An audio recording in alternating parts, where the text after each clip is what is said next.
Similarly to traditional finance, derivatives are contracts that derive their value from the performance of an underlying asset.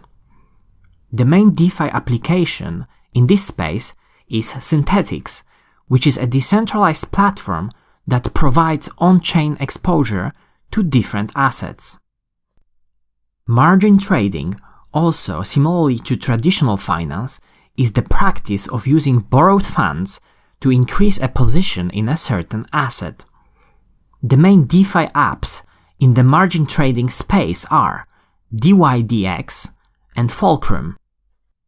Insurance is yet another part of traditional finance that can be reproduced in decentralized finance. It provides certain guarantees of compensation in return for a payment of a premium. One of the most popular applications of insurance in the DeFi space is protection against smart contract failures and protection of deposits. The most popular DeFi projects in this space are Nexus Mutual and Open. Another really important, although not strictly limited to finance, part of the DeFi ecosystem are Oracle services that focus on delivering reliable data feeds from the outside world into the smart contracts. The most popular project in this space is Chainlink. These are pretty much all the main parts of the DeFi ecosystem. They can also be combined together in multiple various ways. We can think about them as money Legos, as more complicated DeFi projects can be built on top of the existing blocks. Let's compare the main differences between DeFi and CeFi, that stand for centralized or traditional finance. But before we do that, if you already made it that far, don't forget to smash the like button to help this channel grow. DeFi. Permissionless, no KYC. CeFi. Permissioned, KYC, sanctions. DeFi. Open. Open source, encouraging free collaboration. CeFi. Close. Closed source, decisions made behind closed doors. DeFi. Censorship resistant. CeFi. Can be censored. DeFi. Cheaper, mostly network fees. CeFi. Expensive, intermediaries charging hefty fees. DeFi. Built on the blockchain. CeFi. Built on old foundations. Before we wrap up this video, we have to also mention the potential risks associated with DeFi. One of the main risks are bugs in smart contracts and protocol changes that can affect the existing contracts. We described them in more details in the previous video about smart contracts. This is also when users can take additional insurance to lower the risk of potential issues. Besides that, we always have to check how decentralized a DeFi project really is, and what is the shutdown procedure if something goes wrong. Does someone have an admin key that can be used to shut down the protocol?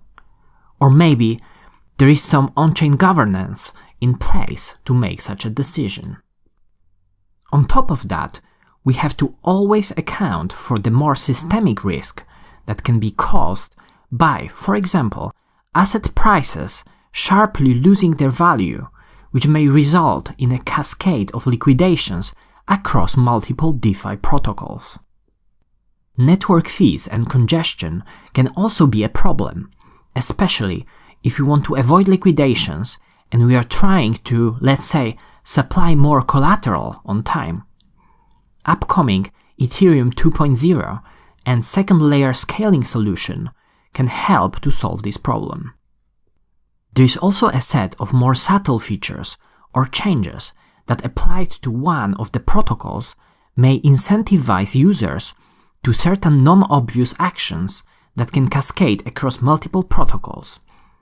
A good example of something like that would be a recent distribution of comp tokens in the Compound protocol that caused users to get into seemed to be non-profitable high-interest borrowing that was actually profitable due to being rewarded in the additional comp tokens.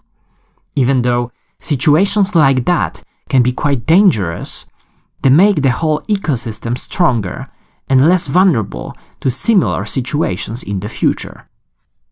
As you probably already noticed, DeFi is a super interesting and vibrant space that is full of opportunities. Although, we have to remember that this is still a very nascent industry, so it's a high risk and a high reward game. DeFi is the closest thing that can actually disrupt the traditional financial industry. In opposite to most of the fintech companies, DeFi is built on the new rails instead of relying on the outdated technologies and procedures. Currently, most of the financial products can be only created by banks.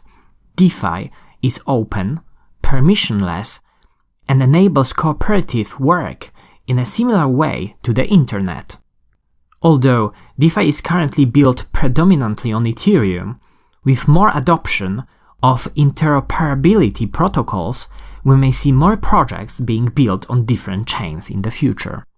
This was only an introduction to DeFi. In the following videos, we'll be focusing on each part of the DeFi ecosystem separately, so stay tuned and subscribe to the channel. If you find this video informative, hit the like button and don't forget to subscribe if you're interested in DeFi, crypto, and financial technology. Thanks for watching.